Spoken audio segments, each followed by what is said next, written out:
La 106e édition de la Foire internationale de brocante et antiquités se déroule à l'Île-sur-la-Sorgue. Pour l'occasion, l'émission Affaires conclues qui cartonne sur France 2 s'est délocalisée au cœur de la foire. Nous, on adore cette démarche de sortir de nos studios, des ateliers Christophe, pour aller à la rencontre du public et de la France, pour mettre en valeur le patrimoine national. Et alors, quoi mieux que cet endroit qui est par définition le paradis des brocanteurs. Donc on est pile poil au bon endroit. En plus, il fait beau, en plus le cadre est magnifique, en plus on est hyper bien accueillis et c'est un vrai bonheur. L'émission qui sera diffusée prochainement en prime time sur France 2 a pour l'occasion invité 3 personnalités appelées eux aussi à vendre leurs propres objets. Alors moi je suis ici pour une association qui s'appelle Les Bonnes Fées, c'est l'association des Miss France, voilà. Et je viens vendre un bac de Miss France. Voilà. Je connais bien la région parce que j'avais une maison à Gordes quand j'étais plus jeune, petite, que j'ai vendue depuis parce que voilà. Mais j'adore la région. J'habite là, oui. Donc c'est juste embêtant d'être là et de ne pas pouvoir aller chez moi. Je suis parrain d'un truc d'ici qui s'appelle Mira. Maintenant, c'est des chiens aveugles pour enfants. Ça n'existe pas avant. Et donc, il y a et les enfants et les chiens, c'est les deux choses que j'aime le plus. donc, je dis, alors si c'est pour une bonne œuvre, je viens. Je mets aux enchères un vélo que Lance Armstrong m'a offert. J'ai jamais roulé avec. C'est un vélo qui coûte une fortune. Et j'espère qu'il va partir très vite et haut parce que je veux offrir ce vélo aux pupilles et des orphelins des pompiers de France qui ont bien mérité. On est dans l'actualité parce que si Notre-Dame tient encore debout, c'est grâce aux pompiers de Paris. Je venais ici avec Charles Aznavour régulièrement, qui avait une petite dame qui collectionnait des livres anciens pour lui. Moi, je viens ici depuis 40 ans parce que mes parents reposent en terre provençale. Il y a l'île sur la Sorgue, j'ai même fait du canoë-kayak pas loin, sur la Sorgue. Je suis venu souvent voir mon ami qui habite au-dessus, mon ami Dave. Non, l'île sur la Sorgue, c'est un endroit mythique. Voilà, c'est la Venise de Provence. Et cette année, le vintage semble être la tendance de la foire qui attire près de 100 000 visiteurs jusqu'à lundi.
Je vais revoir chez moi tranquillement Gina Lollobrigida dans Notre-Dame de Paris. Ah, ouais. Parce que c'est la première star italienne que j'ai rencontrée, qui m'a fait rêver quand j'étais môme, comme Anthony Quinn. Voilà. Anthony Quinn, ah ouais. Et Notre-Dame est le premier monument que j'ai visité en arrivant à Paris.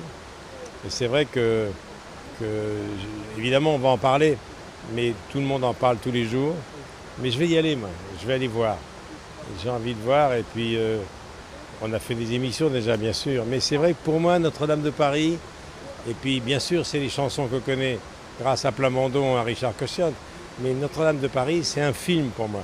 C'est le film de Delannoy, avec Anthony Quinn qui sonnait les cloches, qui est un Quasimodo inoubliable, et Gina.